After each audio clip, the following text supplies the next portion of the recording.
ایک دن حضرت جبریل علیہ السلام کہنے لگے دنوت من اللہ دنوا ما دنوت منہ قط،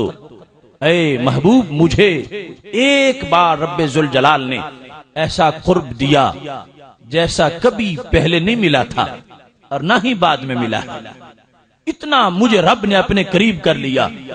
تو ہمارے محبوب علیہ السلام نے پوچھا کیف کان یا جبریل، جبریل جس قرب پہ تمہیں ناز ہے اور تمہارا ریکارڈ قرب ہے وہ بیان تو کرو، وہ کتنا قرب تھا؟ تو کہنے لگے محبوب میں نے جب دیکھا رب ذوالجلال کو کان بینی و بینہ 70,000 حجاب من نور، مجھے رب نے اتنا قریب کر لیا کہ میرے اور اللہ کے درمیان صرف 70,000 نور کے پردے باقی رہ گئے،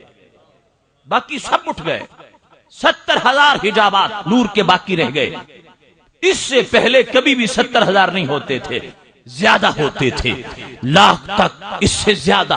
ایک بار ایسے ہوا ہے کہ میرے رب نے مجھے اتنا قرب دیا، اس کے بعد بھی ایسا نہیں ہوا کہ صرف 70,000 حجاب باقی رہ گئے۔ اب معراج کی شب جس وقت رسول اکرم نور مجسم شفیع معظم صلی اللہ علیہ وسلم اللہ کے قرب خاص کی طرف بڑھے، فرمایا خور کبھی 70,000 حجاب من نور، میرے بدن سے لگ کر وہ 70,000 نور کے پردے پھٹ گئے اور میں نے رب کو کمان کے 2 سروں سے قریب ہو کر دیکھ لیا۔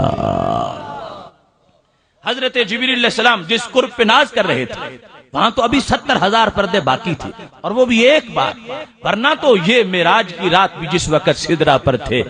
اور معذرت پیش کر رہے تھے لو دنوت انملۃ لترکتو،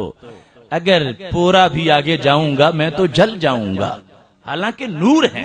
لیکن اللہ کے نور کو برداشت کرنا یہ ہر نور کے بس کی بات نہیں ہے۔ حضرت جبریل علیہ السلام معذرت پیش کر رہے تھے اور مطلب یہ تھا کہ آگے جا کے بھی پھر جو آپ اکیلے ہی جائیں گے، کیونکہ میں جل جاؤں گا آپ بچ جائیں گے۔ تو حضرت جبریل علیہ السلام کا بھی یہ عقیدہ تھا کہ میرا نور وہ نور نہیں جو میرے آقا کا نور ہے، محبوب علیہ السلام کا نور جو مخلوق نور ہے، باقی تمام مخلوق انوار میں سے پہلے نمبر کا نور ہے۔ اس واسطے کہ جہاں پر حضرت جبریل علیہ السلام کو خطرہ تھا میں جل کے راکھ ہو جاؤں گا، وہاں دیکھا گیا تو ہمارے محبوب علیہ السلام کے سر پہ امامہ بھی سلامت تھا اور بدن پہ جبہ بھی سلامت تھا، جس پیکر کے ساتھ لگنے کی وجہ سے کپڑے بھی جلنے سے بچ جائیں، اس نور کا عالم کیا ہوگا۔ حضرت جبریل علیہ السلام اس مقام پہ